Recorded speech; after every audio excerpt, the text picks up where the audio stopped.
Party అధినేత్రి AP CM YS Jagan సోదరి షర్మిల త్వరలోనే ఏపీ పాలిటిక్స్ లోకి ఎంట్రీ ఇవ్వబోతున్నారనే ప్రచారం జరుగుతున్న సంగతి తెలిసిందే. కాంగ్రెస్ పార్టీ ఆమెకు ఏపీకి సంబంధించి కీలక బాధ్యతలు కట్టబెడుతుందనే ప్రచారం నడుమ ఆమె ఎవరూ ఊహించని రీతిలో వార్తల్లో నిలిచారు. టీడీపీ జాతీయ ప్రధాన కార్యదర్శి నారా లోకేష్ కు ఆమెకు క్రిస్మస్ గిఫ్ట్లు పంపించారు. షర్మిల పంపిన కానుకలను ఫోటో తీసి ట్విట్టర్ లో పెట్టిన లోకేష్ అద్భుతమైన గిఫ్ట్లు పంపించినందుకు గాను షర్మిలకు థ్యాంక్స్ చెప్పడంతో పాటు ఆమెకు నారా కుటుంబ సభ్యులందరి తరపున క్రిస్మస్ శుభాకాంక్షలు తెలిపారు.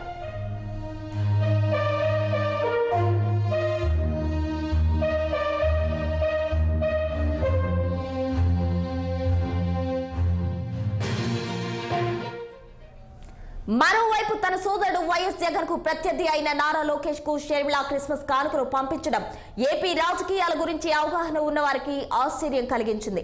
ఇటీవలే జగన్ పుట్టినరోజు జరుపుకోగా చంద్రబాబు నాయుడు ట్విట్టర్ వేదికగా ఆయనకు శుభాకాంక్షలు తెలిపారు. కానీ లోకేష్ మాత్రం విష్ చేయలేదు. షర్మిల కూడా ట్విట్టర్ వేదికగా తన సోదరుడికి బర్త్డే విషెస్ చెప్పలేదు.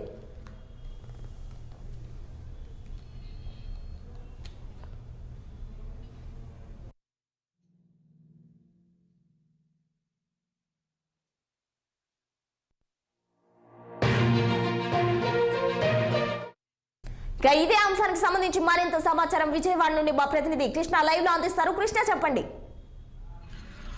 ఈ ఆంధ్రప్రదేశ్ రాజకీయాల్లో అయితే రోజు రోజుకి ఇంకా సరికొత్త సెన్సేషనల్ క్రియేట్ చేస్తుందని ప్రధానంగా చెప్పాలా. రోజుకి అంటే గత కొంతకాలం తీసుకుంటే ఆంధ్రప్రదేశ్ రాజకీయాల్లో కొత్త అంటే సెన్సేషనల్ కి కేంద్ర బిందువుగా మారుతుంది. ఈ నేపథ్యంలో తీసుకున్నట్లయితే తెలుగుదేశం అధినేతని పీకే కలవటం అయితే ఒక సెన్సేషనల్ అయితే ఈ రోజు క్రిస్మస్ ని పురస్కరించుకొని ఒక సెన్సేషనల్ గా అయితే ఈ రోజు ఒక ఆంధ్రప్రదేశ్ లో జరిగిందని చెప్పాలా.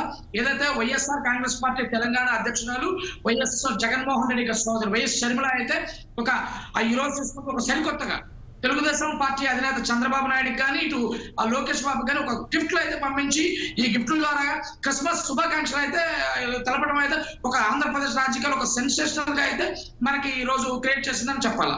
ప్రధానంగా తీసుకున్నట్లయితే ఎప్పటి వరకు కూడా ఆంధ్రప్రదేశ్ లో ఈ రాజకీయాల్లో ఎప్పుడు ఒకరికొకరు విమర్శించుకోవడం, ఎప్పుడు కూడా రాజకీయాల్లో ప్రత్యర్థులకి ఎప్పుడు కూడా అంటే రాజకీయాలు చేసేటప్పుడు కానీ తర్వాత కూడా ఒకరికొకరు విమర్శించుకోవడమే ఇదే పనిగా రాజకీయాలు సాగుతున్నాయి. ఈ నేపథ్యంలో షర్మిల తీసుకుంటే ఈ రోజు ఏదైతే క్రిస్మస్ ని శుభాకాంక్షలు చెప్తూ కొన్ని గిఫ్ట్లు కూడా లోకేష్ బాబుకి కానీ ఇటు చంద్రబాబు నాయుడు కానీ పంపించడం అయితే ఒక సరికొత్తగా రాజకీయాలకి తెరలేపారని చెప్పాలి. ప్రధానంగా తీసుకున్నట్లయితే లోకేష్ బాబుకి ఇటు చంద్రబాబు నాయుడు కానీ కుటుంబానికి కానీ ఈ రోజు కొన్ని గిఫ్ట్లు చాలా విలువైన గిఫ్ట్లు పంపించడం, ఆ గిఫ్ట్లతో పాటు మీకు క్రిస్మస్ శుభాకాంక్షలు వైఎస్ఆర్ కుటుంబం తరపు నుంచి శుభాకాంక్షలు తెలుపుతున్నాం అంటూ షర్మిల ఈ రోజు గిఫ్ట్లు పంపించడం చూసుకుంటే ఒక్కొక్కింత చంద్రబాబు నాయుడు కానీ ఇటు లోకేష్ ఆశ్చర్యంతో పాటు చాలా ఆనందం వ్యక్తం చేస్తూ కూడా దానికి బదులుగా ట్వీట్ పెట్టడం అయితే మనం చూస్తూనే ఉన్నాం. ఈ ట్వీట్ పెట్టడంతో పాటు లోకేష్ బాబు అయితే ఈ ట్వీట్ లో ఏదైతే గిఫ్ట్లు పంపించిందో షర్మిల ఆ గిఫ్ట్లు కూడా కలిపి ఆ ట్విట్టర్లో ఫోటోలు కూడా పోస్ట్ చేయడం చాలా ఆశ్చర్యకరమైనటువంటి విధానం అయితే మీరు ఆంధ్రప్రదేశ్ లో కనిపిస్తుంది. ఎప్పుడు కూడా ఒకరికొకరు విమర్శించుకునే వ్యక్తులు సడన్ గా అంటే చాలా ఆనందకరమైన వాతావరణంలో అయితే రాజకీయాల్లో అయితే ఉన్నాయని అయితే ఈ సందర్భంగా అయితే మనం చెప్పుకోవాలా.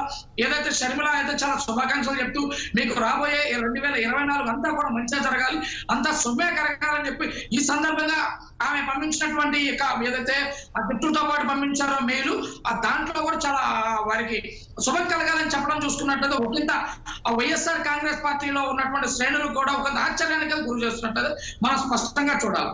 కానీ ఈ అన్ని నేపథ్యంలో తీసుకుంటూ లోకేష్ బాబు అయితే చాలా ఆనందం వ్యక్తం చేస్తూ శుభాకాంక్షలు షర్మిల సోదరి షర్మిలకు మీకు కూడా క్రిస్మస్ తరపు నుంచి మేమంతా కూడా శుభాకాంక్షలు తెలియజేస్తున్నాము. దీంతో పాటు మీరు మాకు పంపించిన విలువైన గిఫ్ట్ కూడా మేము చాలా సంతోషిస్తున్నాము. మీకు మీ కుటుంబానికి కూడా చాలా ఈ రాబోయే 24 శుభం కలగాలని చెప్పేసి లోకేష్ బాబు కూడా చెప్పడం చూస్తున్నట్లయితే ఒక మంచి వాతావరణం అంటే రాజకీయాల్లో ఒక మంచి వాతావరణంగా అయితే మనకైతే కనిపిస్తుంది. Over to you. Right, Krishna, thank you. Thank you.